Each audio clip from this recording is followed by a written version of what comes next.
l'histoire de l'âne. Une histoire extrêmement intéressante qui va te montrer à quel point tu ne dois absolument pas te préoccuper de ce que les gens vont penser de toi. Parce qu'au cours de cette histoire, tu vas t'apercevoir que dans tous les cas, les gens ils vont toujours trouver quelque chose à redire sur qui tu es ou ce que tu fais. Donc je te recommande fortement de réécouter cette histoire un bon nombre de fois pour te libérer de l'emprise que les gens ont sur toi à travers leur propre regard. Et tu devrais partager cette histoire à un maximum d'enfants pour qu'ils puissent comprendre que le plus important c'est comment eux se perçoivent, l'image qu'ils ont d'eux-mêmes et non pas comment les autres les perçoivent. Donc voici l'histoire de l'âne. C'est un enfant avec son père qui parcourt de longs chemins. Il voyage avec un âne et différents matériaux qu'ils essaient de vendre aux quatre coins de leur contrée. Et donc du coup, vu qu'ils marchent durant de longues distances, le père décide de mettre l'enfant sur l'âne pour que l'enfant ne se fatigue pas. Donc il marche ainsi, plusieurs kilomètres. Et là, au bout d'un moment, il rencontre certains paysans. Et ils les entendent murmurer, ils les entendent parler. Ils arrivent à percevoir ce qu'ils sont en train de raconter. « Oh mais, ce jeune garçon, il n'a pas honte de laisser son vieil homme, son vieux père, marcher comme ça pendant que lui est sur l'âne. Mais quelle honte !» En entendant cela, l'enfant décide de descendre de l'âne et de marcher aux côtés de son père. Et à ce moment-là, propose à son père de monter sur l'âne. Donc l'enfant marche à côté de l'âne et le père est sur l'âne. Il marche pendant plusieurs kilomètres et à ce moment-là, il rencontre à nouveau les paysans, les gens qui marchaient le long de la route. Et ils les entendent parler. « Oh, mais cet homme n'a pas honte de laisser son fils marcher comme ça sur de si longues distances pendant que lui est sur l'âne. » Donc à ce moment-là, après avoir entendu ce discours, le père descend. Et l'homme, donc le père et l'enfant, continuent de marcher, les deux, à pied, avec l'âne à leur côté. Ils continuent de marcher pendant plusieurs kilomètres, et à ce moment-là, ils rencontrent un autre groupe de villageois. Et ils les entendent parler.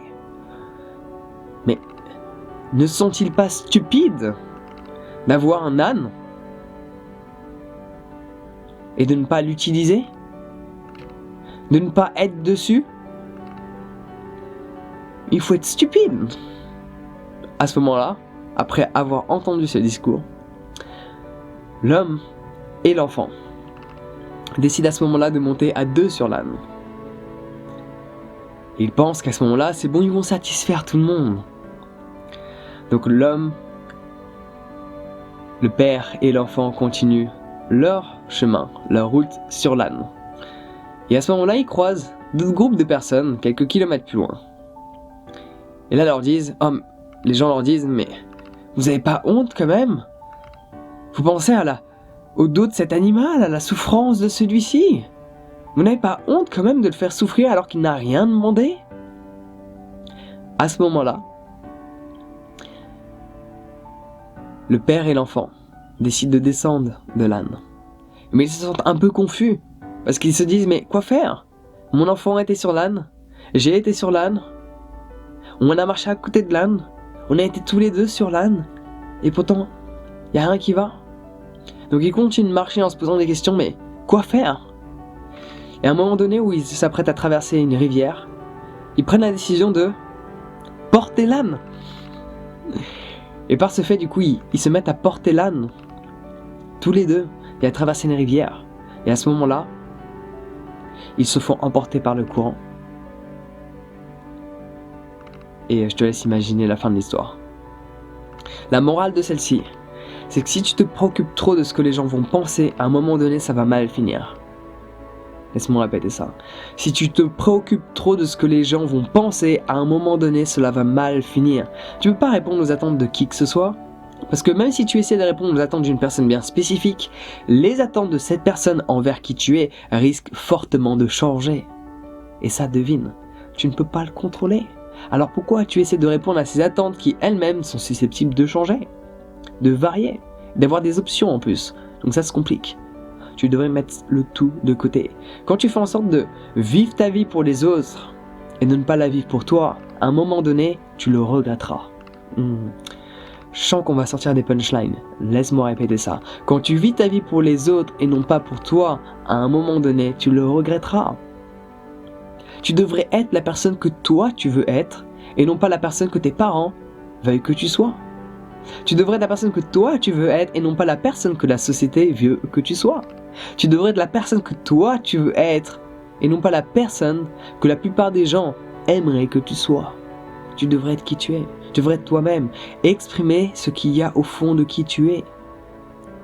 Tout ce que je fais sur YouTube, j'en ai raconté plein des choses et je savais que ça allait pas plaire. Je savais. Je suis devenu médium.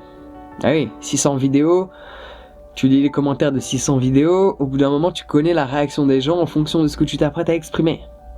Donc je le savais à l'avance que ça allait pas plaire. Mais je l'ai exprimé. J'ai exprimé tout un tas de choses qui déplaisaient une grande majorité parce que je ne suis pas là pour plaire à la majorité, mais exprimer ce que je pense. Et généralement, ce que je pense touche une minorité parce que la majorité est encore endormie par le système et ils pensent que certaines personnes veulent les emmener dans des sectes alors que celles-ci essaient de leur faire réaliser qu'ils y sont déjà. Ouh là là. Donc ouais, tu devrais pas te préoccuper de ce que les gens vont penser de toi. Les gens, ils vont toujours juger, ils vont toujours te critiquer. Ton aspect extérieur, ta manière de te coiffer, les cheveux que tu as, la couleur de ta peau. Ça va pas changer tout ça. Ça va pas changer tant que tu ne te seras pas changé. Parce que tout commence par toi. Les gens se plaignent des gouvernements, des présidents, mais s'ils ont été élus, c'est à cause de toi. De ta manière de te comporter avec les autres, qui a influencé la manière de penser d'autres personnes, et qui à un moment donné, ils en sont arrivés là. Mais sans pour autant partir à l'opposé de l'histoire de l'âne, pour revenir à nos moutons, ou plutôt à nos ânes, sois toi-même, sois authentique. Arrête de te préoccuper de ce que les gens vont penser. Et je peux t'assurer que tu vivras ta vie avec beaucoup plus de joie, beaucoup plus de bonheur, beaucoup plus de satisfaction, parce que tu vas faire pleinement ce que tu as envie de faire, sans pour autant te limiter dans ce que tu es capable de faire. Parce que souvent on se limite dans ce qu'on est capable de faire, quand on pense à ce que les gens vont penser de nous, quand on va foirer. Parce que quand tu ne te limites pas dans ce que tu veux faire, tu risques de foirer. Parce que tu vas sortir de ta zone de confort, tu vas faire quelque chose que tu ne savais pas faire. Parce que tu vas tenter, tu as le courage au fond de toi d'essayer. Mais on va te juger si tu foires. Tu sais, si tu apprends à faire du skate, si tu apprends à faire du surf, pourquoi les gens abandonnent? Parce qu'ils savent que les gens les regardent. Ils savent que les gens les voient tomber. Tu sais, tu te casses la gueule dans la rue, les gens ils vont te regarder. Tu devrais te casser la gueule et prendre du plaisir parce que tu sais que toi au moins, tu essaies. Laisse-moi répéter ça.